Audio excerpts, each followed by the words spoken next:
Bapak, Ibu, Saudara-saudari Dharma yang berbahagia, marilah kita membacakan Aradhana Dhammadesana pada halaman 35. Brahmacaloka Vipati Sahampati Patanjali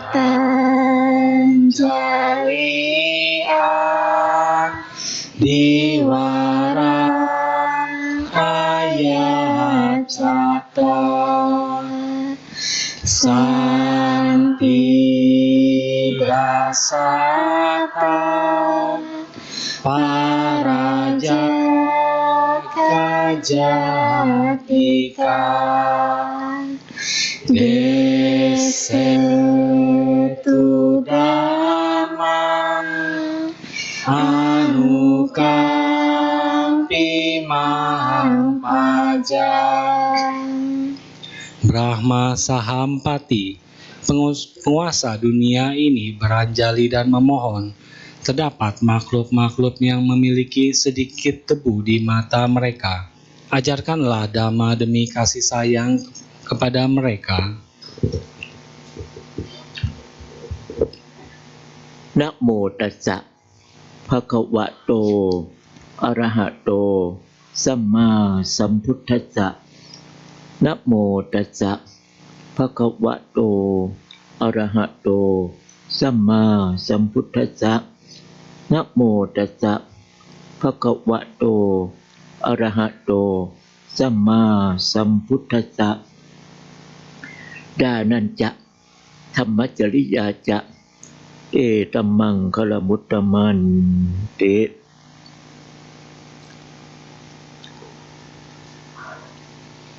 Umat Buddha yang bahagia,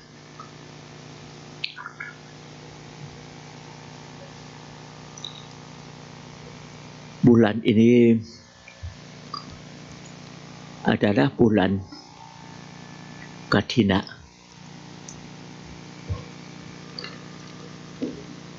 Umat Buddha di seluruh dunia pada rame-rame mengadakan dana sesuai dengan tradisi Buddhis sejak zaman Sang Buddha.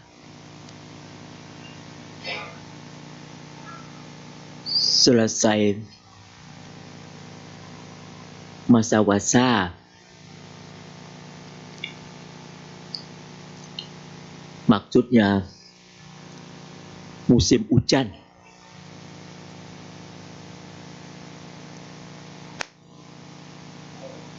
para bhikkhu biasanya akan jalan pergi kemana-mana untuk kasih ceramah, untuk kasih khotbah kepada umat-umat. Tapi sampai musim hujan,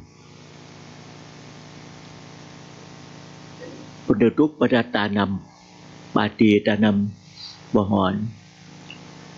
Bhikkhu pergi menginjak-injak tanaman umat-umat. Ada yang laporan kepada Sang Buddha.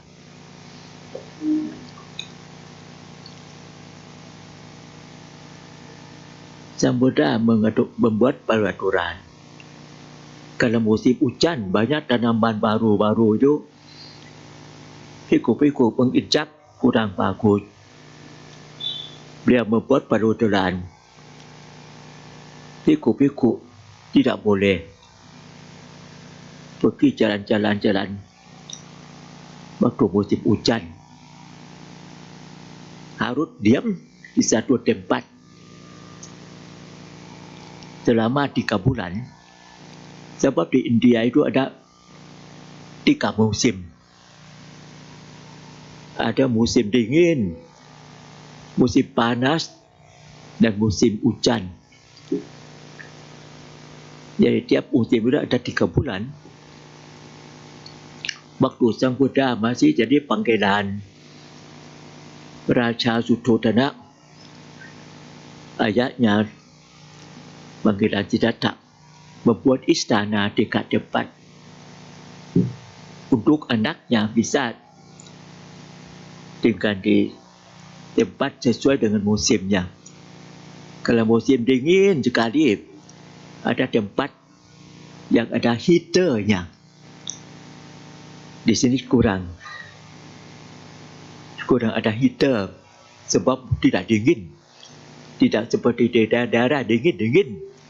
Seperti di Tiongkok, di Amerika, atau India, Nepal, utara itu dingin. Harus ada heaternya. Dulu pakai kayu bikin api supaya hawanya bisa tidak dulu dingin. Pakai bikin dingin. Kalau musim panas ada AC-nya. Ada angin.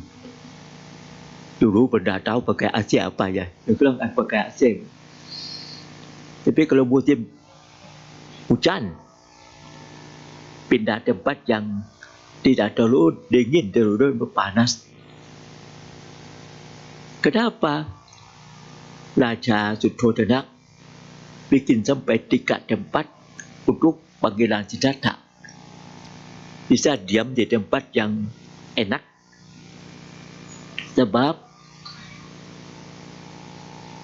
waktu panggil Siddhartha masih kecil, jadi baby.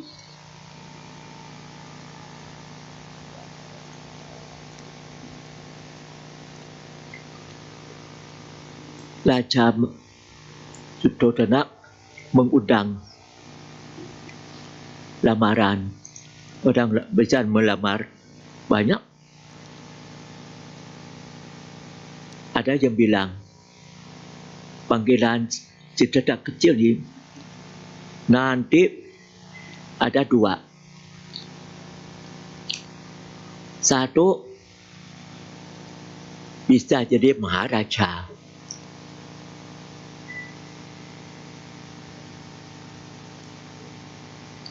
Tapi ada pilihan lain, bisa jadi Sang Buddha.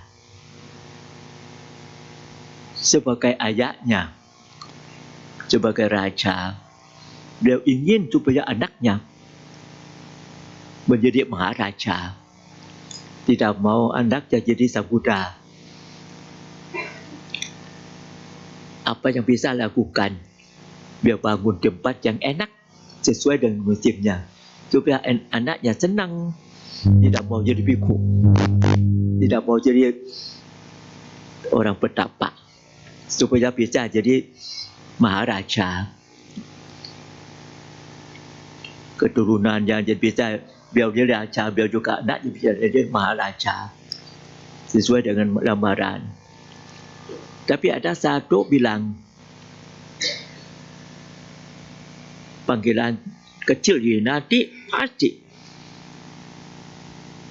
bisa jadi Sang Buddha, sebab ada tanda-tandanya. Supaya jangan sampai kecewa. Ayahnya usaha sebisa-bisa mungkin supaya anaknya bisa jadi Maharaja. Tetapi memang Sang Buddha bukan orang biasa. Beliau sudah banyak jasa yang lampau. Sudah membuat paramita sampai cukup besar, sampai cukup matang. Beliau lahir, waktu lahir di Taman Lumpini. Menurut cerita bahwa beliau lahir, beliau bisa jalan 7 langkah sampai akhir bisa menghadap ke udara, lalu bilang, saya adalah orang yang paling hebat. Kali ini kelahiran ini adalah yang terakhir, tidak akan lahir kembali lagi.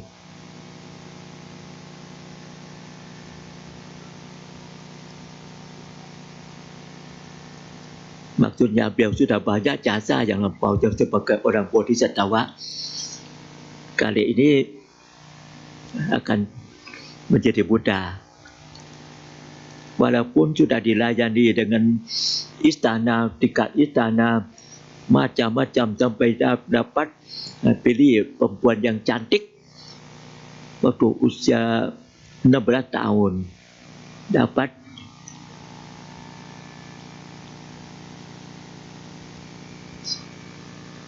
Ibu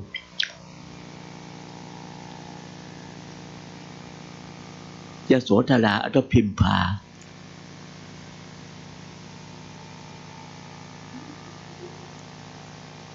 menikah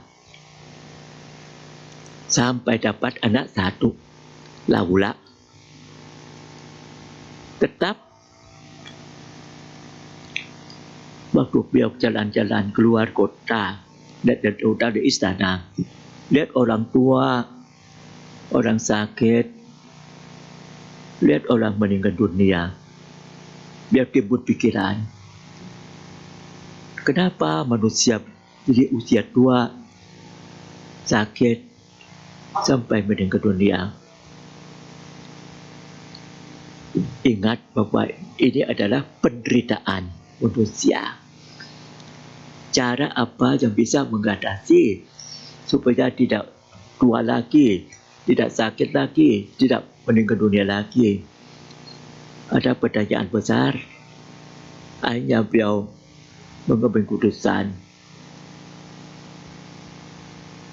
berangkat dari istana, dari anak yang baru lahirkan. Tujuannya apa? Tujuannya mau cari jawaban, cara untuk bisa bebas dari penderitaan. Walaupun sudah happy, tapi dalam pikirannya sudah matang, waktunya sudah tiba. Akhirnya beliau pergi menjadi orang petapa. Ayahnya kecewa sekali. Ingin lihat anak jadi raja, Maharaja. Bukan. Akhirnya panggilan dia tetap pergi ke hutan, latihan menyiksakan diri macam-macam.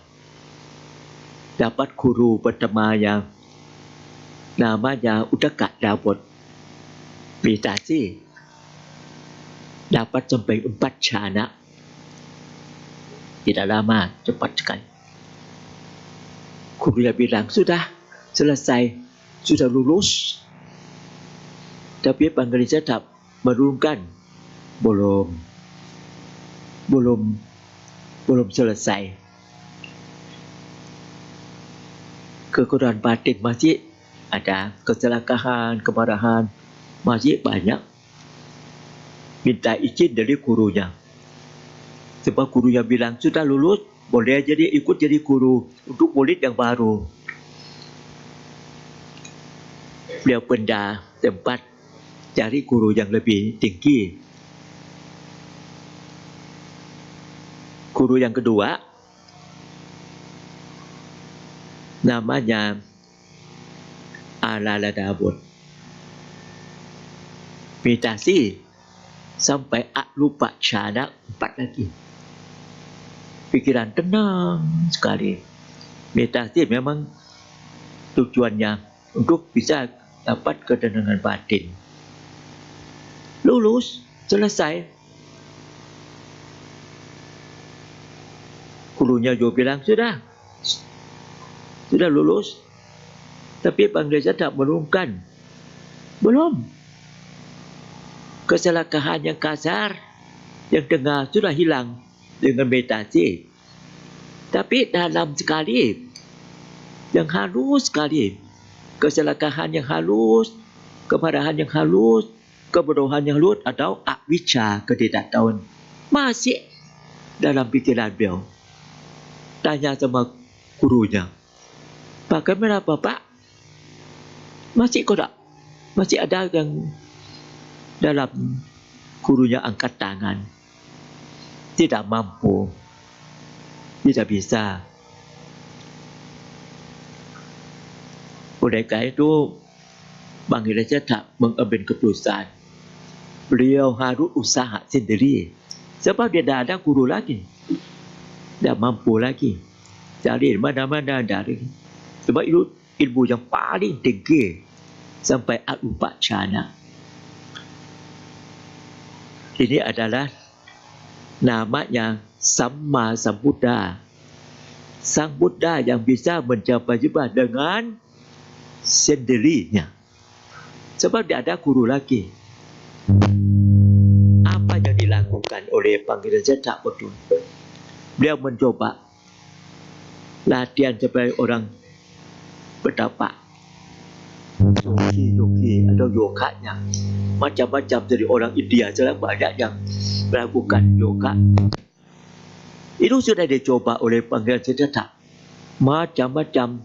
Tapi tetap keadaan batin yang halus tidak hilang-hilang. Akhirnya beliau menyiksakan diri, tidak makan. Lama, berapa lama sampai badannya kurus. Sampainya kelihatan yang tulang dibungkus oleh kulit-kulit. Akhirnya sampai jatuh pingsan. Untung sekali belum sampai meninggal dunia. Beliau sadar kembali dengan orang main gitar, ting tong ting tong ting tong ting tong, sambil menyanyi bahwa kita ini ada 3 lain. Yang satu terlalu kendor, suara tidak enak. Yang kedua terlalu kencang, kalau main terus bisa putus. Yang satu yang kendor itu dipermakan seperti hidup di istana, tempat yang bahagia, tempat di istana pun juga itu hidup begitu tidak akan mencapai dapat kesucian, dapat mencapai Buddha. Terlalu kendor. Kalau yang dua terlalu kencang, kalau main terus bisa putus. Seperti apa yang sedang lakukan begini. Kalau teruskan ya bisa meninggal dunia, tidak akan tercapai sampai bisa mencapai kebebasan mutlak, tidak dapat. Beliau sadar kembali bahwa cara yang dilakukan ini keliru. Siapa yang main kita? Adalah Dewa Indra. Beliau datang untuk Pangeran Jeta ingat bahwa ini jalan yang keliru. Yang benar adalah jalan tengah. Tidak terlalu ekstrim, karena terlalu ekstrim pilih yang tengah. Sudah sadar bahwa ini keliru, beliau balik cari makanan. Makan sampai badannya sehat kembali. Sudah kuat badannya. Beliau teruskan duduk di bawah pohon beringin. Di pohon beringin itu ada Ibu Suchata. Waktu masih gadis pernah datang sembahyang kepada dewa-dewa di pohon beringin. Kalau nanti kau sudah dewasa, dapat ketemu orang yang baik, bisa menikah orang baik, dapat putra pertama, akan kasih sesajian makanan khusus, namanya barang yang ambil dari padi yang masih muda, campur dengan madu, dengan susu yang ambil dari sapi, 1000 sapi, pilih hanya 8, ambil susunya, campurnya, namanya Matupayasa. Ibu Sujata dapat apa yang ingin dapat, Ikat janjinya. Bahwa sudah janji sama dewa di pohon beringin. Suruh pembantu datang. Bikin bersih-bersih. Mau bawa makanan batu pajak. Asal. Pembantunya datang. Mau lihat, mau bersih, bikin pohon. Ketemu. Ketemu apa? Ketemu siapa? Ketemu dewa katanya. Sebab apa? Sepenuhnya waktu itu yang duduk di sana adalah Pangeran Siddhartha. Harinya, hari bulan Purnama Siti, bulan 6, hari apa? Hari Wesak. Tapi pagi pagi, beliau masih yang dipanggil Siddhartha belum jadi Buddha. Pagi-pagi, tapi beliau sudah bersinar cahaya di tubuhnya. Sampai pembantu Ibu Siddhartha lihat, ini bukan manusia biasa. Ini pasti dewa sebab bercahaya. Cepat-cepat pulang. Laporan sama Ibu Siddhartha. Sudah ditunggu dewa. Cepat-cepat datang. Ya, Ibu Siddhartha bawa makanan untuk biasa. Mau serahkan kepada dewa. Bilang, sudah, saya sudah dapat sesuai dengan janjinya. Ini makanan madu payasa. Waktu itu panggilan tidak ada tempat untuk menerima. Ibu Siddhartha serahkan semuanya dengan nampan emas. Cukup kaya. Sesudah itu pulang dengan senang, dengan bahagia bahwa sudah kasih sebagai makanan khusus sesuai dengan janjinya. Dia anggap dewa. Sesudah itu Pangeran Siddhartha pergi ke sungai Nerancana, mandi dulu, lalu dia makan 49 sendok. Sudah makan, dia balik lagi ke sungai, bawa nampan emas, lalu bertekad, bila mana ini hari bisa mencapai jadi Buddha, semoga nampan emas ini bisa lawan arus sungai. Tekadnya kuat sekali. Begitu lepas, bisa lawan sungai, lalu tenggelam ke dasar, kena 3 nampan. Jadi nampan keempat. Dewa naga yang jaga di dalam bilang, ini tanda apa nih? Tanda akan ada Sang Buddha baru. Yang 3 ini adalah Sang Buddha yang lampau. Sang Buddha Kusantha, Konakadama, dan Kassapa. Sudah ada 3 Buddha yang lampau. Ini yang keempat, namanya siapa? Namanya Sang Buddha Kotama. Masih ada satu lagi. Buddha siapa? Buddha Maitreya yang akan datang. Bulan waktunya masih tunggu. Boleh kita mau ingin ketemu Sang Buddha yang akan datang. Banyak jasa-jasa. Nanti dekat semoga kalau masih belum mencapai kesucian, semoga lahir kembali bisa dapat ketemu sama Sang Buddha Maitreya. Boleh. Ya, dan kalau kita buat jasa cukup, nanti bisa ketemu nantinya. Lepas bulan waktunya. Sesudah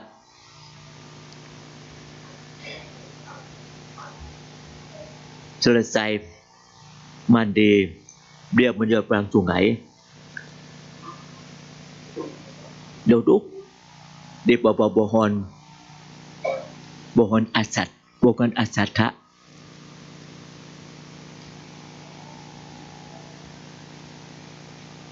bukan pohon bodhi.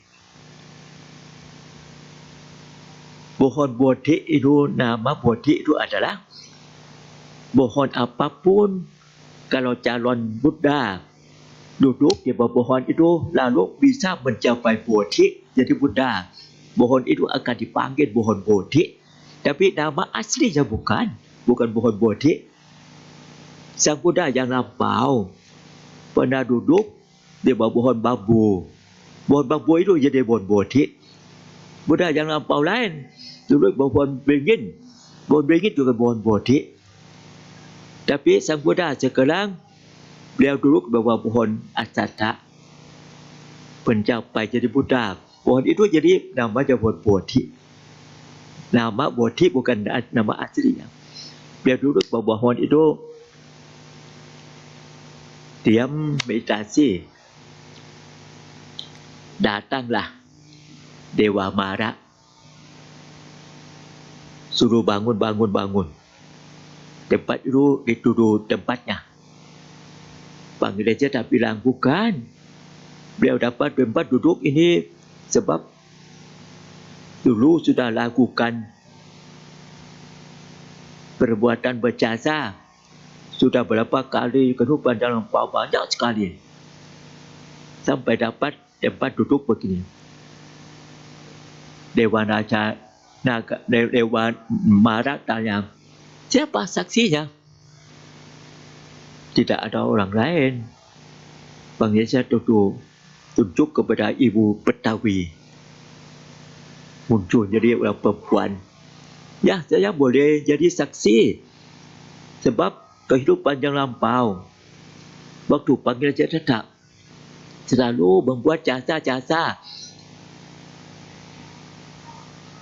Selesai membuat jasa, selalu tuang air. Bagikan jasa. Saya simpan airnya. Berapa banyak dikasih lihat dengan rambutnya. Airnya banjir besar. Dewa Mara tidak tahan. Nah, pergi. Sesudah itu panggil saya teruskan mengembangkan pikiran. Sudah meditasi kuat. Lalu bukan hanya meditasi, dia maju lagi. Apa? Melaksanakan insight meditation. Bukan meditasi biasa, tapi vipassana meditasi. Mengembangkan kebijaksanaannya atau panyanya. Sampai dapat ilmu pengetahuan luar biasa. Tingkat sebelumnya kalau lengkap 9 tingkat, tapi boleh singkat 3. Tingkat pertama, dia dapat ilmu apa? Ilmu ingat kehidupan yang lampau. 1 kali, 2 kali, 3 kali, sampai tidak bisa hitung berapa kali. Ilmu ini namanya nyana. Nama Bukbe Niwasanuji Nyana. Beliau dapat kurang lebih jam 9 malam. Teruskan lagi, mengembangkan lagi vipassananya, nyananya, sampai dapat yang kedua. Dapat ilmu yang bisa mengerti bahwa semua makhluk kerana perbuatan jahat akan pergi ke tempat yang buruk. Kerana perbuatan baik akan pergi ke tempat yang bahagia. Ilmu ini namanya Cutupa Nyana. Tidak berhenti. Mengembangkan panya. Vipassananya sampai dapat yang ketiga. Mengerti apa? Mengerti kebenaran mutlak. Semua timbul lenyap. Apa itu? Namanya anicca. timbul lenyap. Semua barang termasuk badan kita juga timbul lenyap. Dulu masih muda, sekarang sudah jadi tua. Jadi bapak ketua tadi bilang, sudah 30 tahun jadi ketua itu. Sudah tua. Sudah 80. Ya, sudah tua. Kalau yang masih muda-muda, tak terasa ya. Kalau sudah tua baru terasa. Sebab apa? Sebab anicca, timbul lenyap. Ini kenyataan mutlak. Mengerti cara tadi bahwa semua timbul lenyap sebab menderita, ada duka. Terus lagi, mengerti jelas lagi mengenai kebenaran mutlak. Yang bilang aku, punya aku, itu benar. Tapi kebenaran keduniawian. Yang kebenaran mutlak bukan. Tanpa aku. Apa namanya? Anatta. Itu kebenaran mutlak. Anicca, dukkha, anatta. Tidak gampang mengerti. Sulit sekali. Tapi dengan mengembangkan panya bisa mengerti. Jelas lagi mengenai dukkha. Sebabnya apa dukkha? Sebab ada keserakahan tanha, kama tanha, bhava tanha, vibhava tanha. Menjadi sebab dalam sekali sebab avijja. Menjadi sebab penderitaan. Dukkha. Sebabnya dukkha. Mengerti jelas kalau sudah lenyapnya dukkha.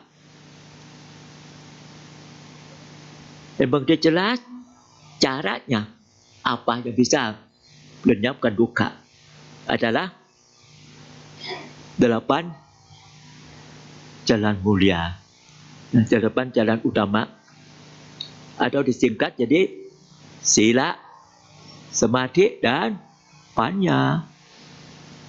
Dia mengerti jelas dan juga laksanakan langsung. Akibatnya koran batin yang halus, yang bungkus pikiran yang lenyap semua. Pikiran jadi terang seperti lampu nyala, mencapai jadi Buddha. Ini dengan berdasarkan panya. Yang panya ada yang bisa jelas, akhirnya jadi Buddha langsung. Setelah itu dia pergi khotbah di mana-mana, mulai dari pertama kali di Taman Lusa. Yang pertama adalah 5 orang petapa yang baru ikut bantu beliau. Selesai khotbah pertama, yang beliau uraikan mengenai jalan yang kedua, yang jelek itu, mengenai jalan tengah. Namanya khotbah pertama itu namanya apa? Khotbahnya Dhammacakkappavattana Sutta. Diumpamakan seperti memutar roda dhamma di Taman Nusa mulainya. Roda dhamma itu mulai dari sana di India, jalan terus, akhirnya ke mana-mana ke seluruh dunia, jalan-jalan sampai Jakarta. Roda dhamma. Lalu di mana? Taruh di mana? Taruh di Sudar. Dhammacakka Jaya. Itu roda dhamma taruh di Sudar. Untuk bisa mengerti dhamma dan belajar dhamma. Ini adalah cerita bahwa Sang Buddha kasih ceramah dhamma. Tapi singkatnya apa yang diuraikan Sang Buddha hanya dana, sila, samadhi dan panya untuk bisa mencapai kesucian. Mengenai dana, bulan dana ini umat Buddha rajin. Di mana-mana ramai-ramai bulan Katina, dana cuba sebagai apa yang diuraikan Sang Buddha, yang diizinkan Sang Buddha, selesai puasa boleh terima baju baru, jubah baru, ganti yang lama. Namanya ketina. Bukan hanya barang-barang aja, bukan jubah saja, barang lain juga ikut dana, makanan-makanan. Memang umat Buddha Indonesia memang hebat, kasih dana di mana-mana. Apalagi waktu Wesak juga dana Pindapata di Jakarta, di mana? Di Kemayoran. Waktu Wesak 5 kilo. Para bhikkhu disuruh jalan-jalan untuk terima dan tidak tahan. Sampai minta kursi roda. Kursi roda pun juga tidak kuat, tidak tahan. Terus jauh 5 kilo. Sampai tidak kuat, dijemput oleh kereta yang pakai di lapangan golf, pakai listrik, duduk di sana. Tapi kejadian apa? Elektriknya hilang, habis. Mogok jadi tidak bisa, harus didorong. Siapa yang didorong? Ada Pak Dirjen datang. Pada kira dia mau ikut duduk, bukan, ikut dorong. Hebat sekali. Indonesia memang demikian. Sayang waktu itu tidak ada yang ambil foto. Bisa dilihat bahwa Pak Dirjen ikut dorong kereta. Kereta untuk bhikkhu yang bawa terima jasa dana makanan umat Buddha. Mengenai dana, kalau kita punya uang, punya makanan, punya barang, dana macam-macam. Orang bilang, saya miskin, tidak punya uang. Mau dana, bisa ada. Kau tidak punya uang, mau dana, mana bisa? Dana apa? Tidak punya uang dan dana bisa. Lihat orang dana. Dana itu bukan dana barang. Ada macam-macam dana. Dana batalion boleh. Yang kelihatan, yang kita lakukan. Ada dana lain.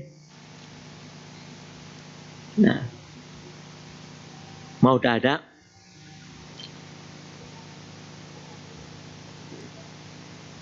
kalau guru-gurunya, dosen-dosen kasih pelajaran anak-anak murid-muridnya, ini ya bagus, begini bagus, lakukan apa?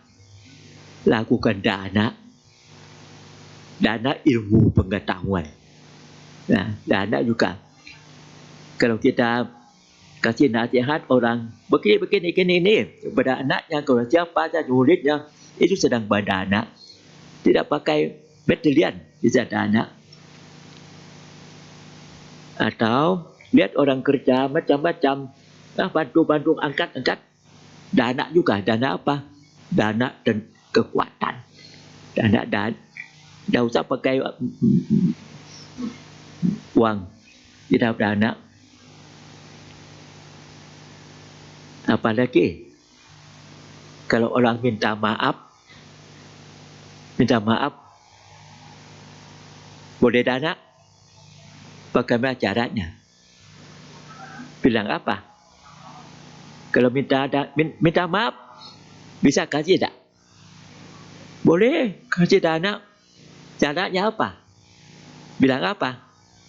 Tidak apa-apa. Kalau bilang tidak apa-apa, maksudnya kasih dana. Akibatnya apa? Yang kasih dana juga rasanya enteng. Sebab tidak marah-marah lagi. Sudah kasih maaf. Yang menerima juga kenyang. Rasanya tidak khawatir lagi. Sebab sudah dikasih maaf. Tidak kelihatan dengan barang apa-apa. Tapi perasaannya sudah enteng. tidak adil lagi. Sebab kalau tidak dikasih maaf, hati-hati, nanti dibalas dendam. Belum tentu kapan itu. Tapi kalau sudah kasih maaf, tidak apa-apa, dikasih maaf. Maksudnya sudah dana. Dana apa? Dana namanya apaya dana. Dana maaf, kasih dananya. Akibatnya rasanya enteng. Api yang nyala dalam pikiran kita, marah-marah, bisa padam. Tidak panas lagi. Enak. Marilah kita berdana. Semuanya, kalau dah dapat barang-barang apa yang kita dapat, tempat berdana, tapi jangan semuanya ya. Bukan dana, barang semuanya, akhirnya akibatnya repot. Ada juga orang tua sayang sama anak, kasih dana semuanya, akibatnya apa? Anaknya usir, tidak mau merawat lagi. Kenapa? Anak jahat. Ada juga, bukan tidak ada. Jadi hati-hati. Kalau mau dana, harus bijaksana. Jangan kasih semua, akibatnya lain.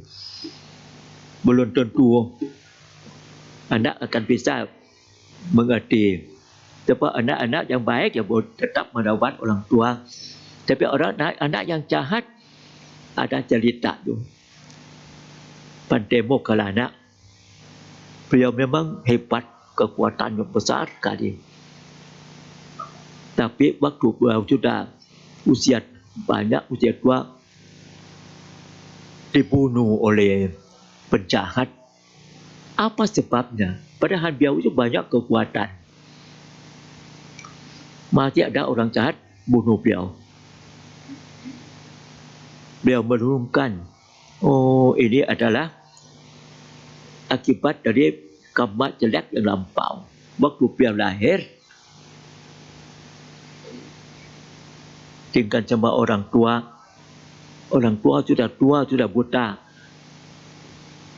Orang tua ingin beliau dapat jodoh, tapi beliau bilang tidak mau. Tapi orang tua usaha cari perempuan yang cantik, kasih menikah sama dia. Mulai je baik melayani orang tua, tapi lama-lama lain lagi. Sudah bosan, bilang sama suaminya, orang tua ini bikin lepat.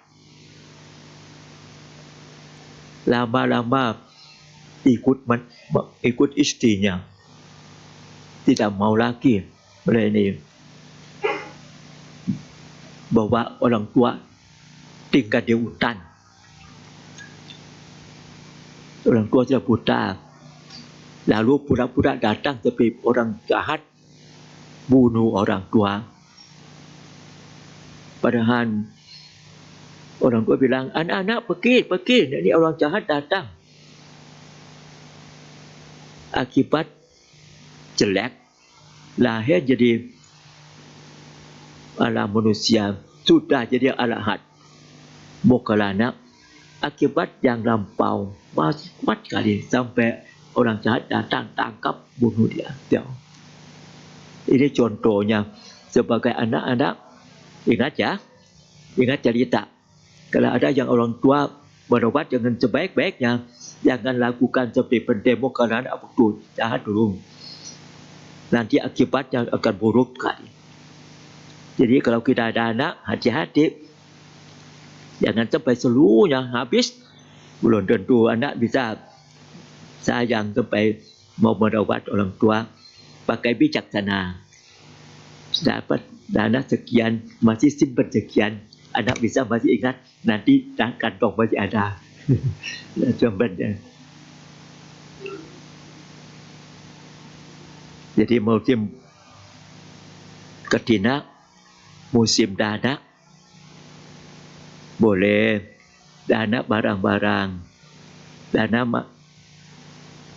nasihat, dana maaf. supaya pikiran bisa enak, tidak marah-marah lagi. Dunia akan tenang, tidak ribut. Sekarang ada perang. Di mana? Di Israel. Apa sebabnya sampai perang? Sebab mereka tidak mengerti, tidak tahu dana apa? Dana maaf. Yang satu bunuh, kebenciannya. Lahir lagi, balik bunuh. Balik lagi, bunuh lagi. Tidak pernah kasih maaf. Mereka tidak mengerti. Jadi perang terus, bukan baru sebenarnya, barang sudah ribuan tahun yang lampau. Sering membunuh. Kapan mereka mengerti bahwa jangan marah lagi, kasih maaf saja. Itu akan bisa tenang, bisa damai. Umat-umat muda bikin contoh ya. Nah, supaya bisa damai. Kalau dunia bisa kasih maaf, dunia akan bisa tenang, bisa tidak banyak perang.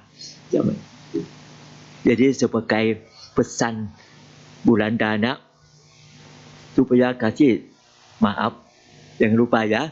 Nanti pulang rumah, kalau marah sama siapa, sama orang dekat-dekat, sekarang saya tidak marah sama kamu, kasih maaf, boleh? Terima, akan senang. Tidak gampang, tapi usaha sebaik-baiknya. Nanti rumah akan tenang, bisa. Hati kita akan merasa bahagia sekali kepada anak. Dan juga tambah dana, sudah banyak jasa dari dana macam-macam. Tambah jasa dengan bagikan jasa. Selesai kasih dana, cara yang tepat adalah pakai air, hadap ke barat, merungkan, saya sudah berbuat jasa kebajikan, apa yang sudah lakukan, seperti dapat ikan belut, ada dana makanan, atau tadi dana jasa-jasa ini semoga dapat diterima oleh bapak siapa, ibu siapa, orang tua atau nenek moyang kita. Sebut nama langsung. Terimalah jasa. Bahagialah di alam sana. Sesudah tekad, air dituang. Sambil tuang sambil binggit di lingkaran. 1, 2, 3, sampai 9 kali habis. Selesai itu, supaya tekad lagi. Ada tandanya. Kalau ada angin lewat, itu tandanya bahwa ada makhluk datang untuk terima jasa. Oleh karena itu, kalau waktu tuang air, jangan malam. Kalau malam datang bahaya. Boleh nanti akan rasanya enak, senang. Tambah apa lagi? Tambah jasa. Sebab kita dana jasa. Bagikan jasa. Itu bulan dana, bisa macam-macam dana. Mengerti ya? Ya, ini adalah apa yang bisa disampaikan ini hari. Supaya bisa laksanakan, lakukan. Dan sebisa-bisanya. Akibatnya akan membuat pikiran tenang, bahagia. Orang tenang, bahagia. Lihat di mana? Tanda ada di mana? Ada pangkat? Tanda ada mukanya. Orang bahagia mukanya apa?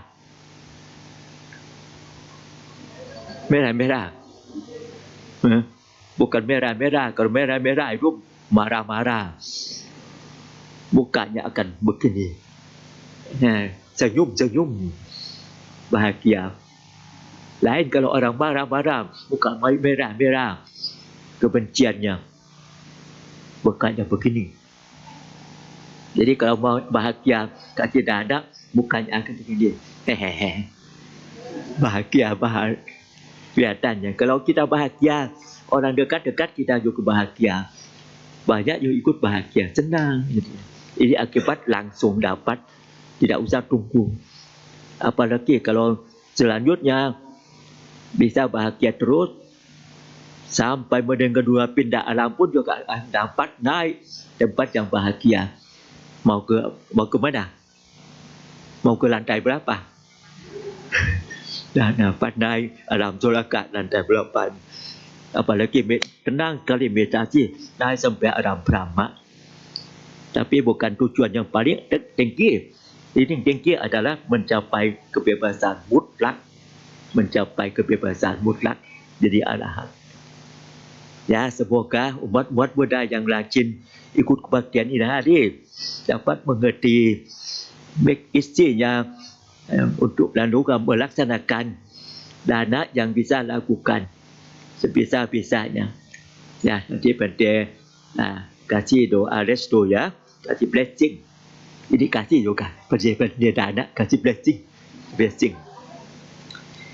Yang kincitรัตนังโลเกวิจจติวิวิทังพุทธุรัตนังพุทธสมังนัตถิตัสสมาโสทิปวันตุเตอย่างกินจิรัตนังโลเกวิจจติวิวิทังพุทธุรัตนังธรรมสมังนัตถิตัสสมาโสทิปวันตุเตอย่างกินจิรัตนังโลเกวิจจติวิวิทังพุทธุรัตนังสังฆสมังนัตถิตัสสมาโสทิภวันตุเต